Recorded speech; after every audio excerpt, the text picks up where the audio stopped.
10 e 11. Nossa, que é outra coisa. Que livro que é? Quem achou diz amém. Amém. Quem não achou, diga misericórdia. Nilson, ele help.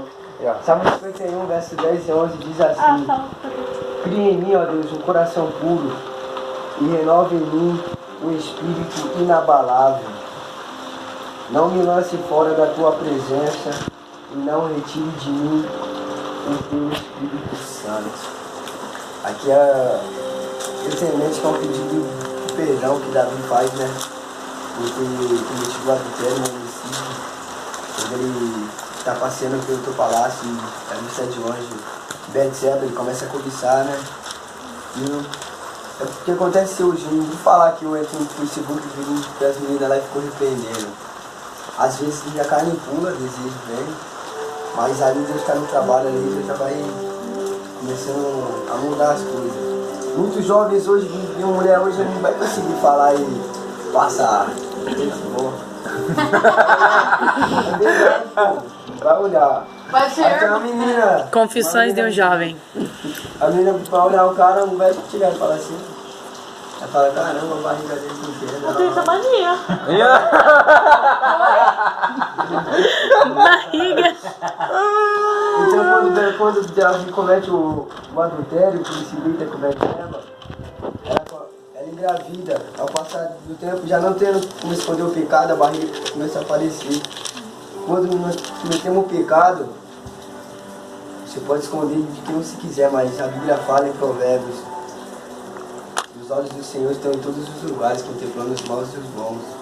Então eu tiro pra mim, eu falo pra mim isso, que eu não quero ser santo pra me casar, eu não quero casar pra me ser santo. Eu primeiro preciso ser santo pra poder casar. Porque muitas jovens hoje estão casando na igreja para cometer a fornicação. Vou casar porque fazer um sexo ali não vai ser pecado, é mentira. Vai estar pecando do mesmo jeito. Porque a aliança ela significa a união. Se eu casar só para mim fazer sexo, eu vou estar pecando. Eu tenho que casar e um propósito para Deus me abençoar. Já ouvi muitos pregadores falar assim que solteiro você não vai conseguir nada. Eu te provo biblicamente que eu vou conseguir. Solteiro, José venceu a tentação e se tornou governador. Solteiro, Davi derrotou Golias. Solteiro, Sadraque, Mesaque e Abednego passearam pela fornalha de um lado para o outro. Solteiro, Jesus fez cego ver o mundo falar, surdo ouvir, morto ressuscitar e subir até a direita de Deus intercedendo por nós. É só isso. Solteiro, casado, vocês vão ter Deus do mesmo jeito. Vamos ser Rodinei. Eu? Então, vou falar um pouco do que ele falou. Todo mundo? Todo mundo. Todo mundo vai falar hoje? O apóstolo Paulo, em 1 Coríntios 7, ele retrata sobre isso aí. O solteiro trata das coisas que é do Senhor. E o casado cuida das coisas que é do mundo. Quer dizer, cuida da família. Isso o apóstolo Paulo enfatizou lá. Mas vou entrar no mesmo caminho pro irmão ali. Mas não vou bater não.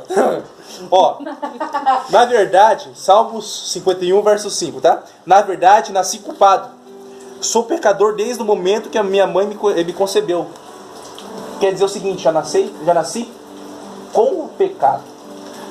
Não estou falando de nascer já cometendo pecado. Tem diferença nascer com o pecado e cometer pecado. Nascer com pecado, uma criança nasce com pecado. Não tem como negar isso. O próprio salmista evidenciou isso. Ele mesmo relatou, eu nasci com o pecado. Mas não quer dizer que ele cometeu o pecado. Tem diferença. O que eu quero dizer isso com vocês?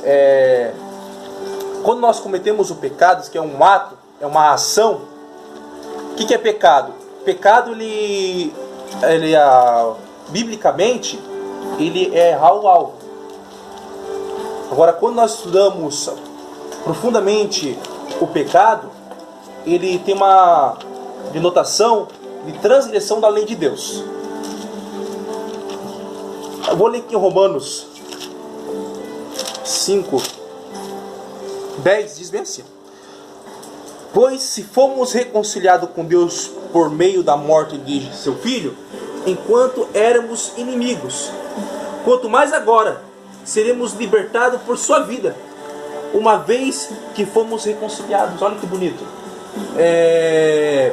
Nós, fora de Cristo, Paulo fala muito bem aqui, capítulo 5, verso 12, vocês João Ferreira de Almeida fala assim: nós sendo os inimigos de Deus, porque aqueles que não estão em Cristo é inimigo de Deus. Paulo já fala isso, é inimigo de Deus, pronto.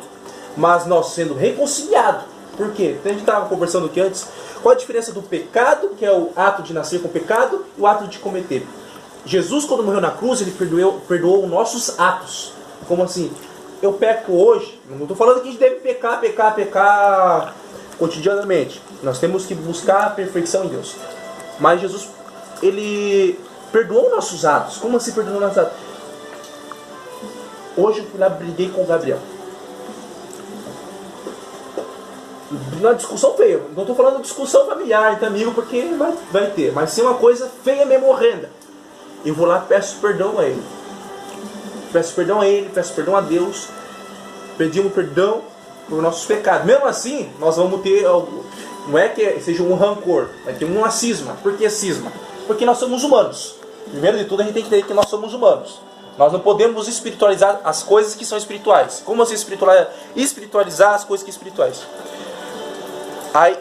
O ato espiritual, ele está mais envolvido com a nossa racionalidade, com a razão, que um âmbito totalmente misterioso. Porque nem tudo que é misterioso é espiritual. Entendeu? É mais ligado ao racional do que o misterioso. O que eu quero dizer com isso com vocês, não importa o pecado que cometeu, Jesus Cristo ainda fala para vocês, ainda tem o perdão. Ainda tem o perdão. Tem o amor de Cristo está com vocês. Não é o ato de nós pecarmos deliberadamente. A Bíblia fala sobre a blasfêmia contra o Espírito Santo. O que é blasfêmia contra o Espírito Santo? Deixa uma pergunta, mas eu vou responder essa pergunta. O que é blasfêmia contra o Espírito Santo? A Bíblia, ele relata a blasfêmia do Espírito Santo, mas não fala o que é de fato a blasfêmia contra o Espírito Santo. Mas ao entendermos que a partir do momento que nós rejeitarmos a Cristo, o amor dele por nós, na cruz do Calvário, através do seu sangue, glória a Deus por isso, sermos reconciliados com Deus. Então entendemos que a partir do momento que nós negamos a Cristo, eu vou falar para você que é blasfêmia contra o Espírito Santo, é um pecado contínuo deliberado. É quando nós pecamos, até o ponto que não reconhecemos mais Cristo como único e suficiente Salvador. Isso é blasfêmia contra o Espírito Santo. É um ponto que nós chegamos a não reconhecer mais Cristo como único e suficiente Salvador. Porque o nosso coração não tem perdão nenhum. Porque não reconhecemos mais que o sangue de Cristo pode perdoar nossos pecados. Mas eu falo para vocês, Cristo é a solução. Amém. E a próxima coisa.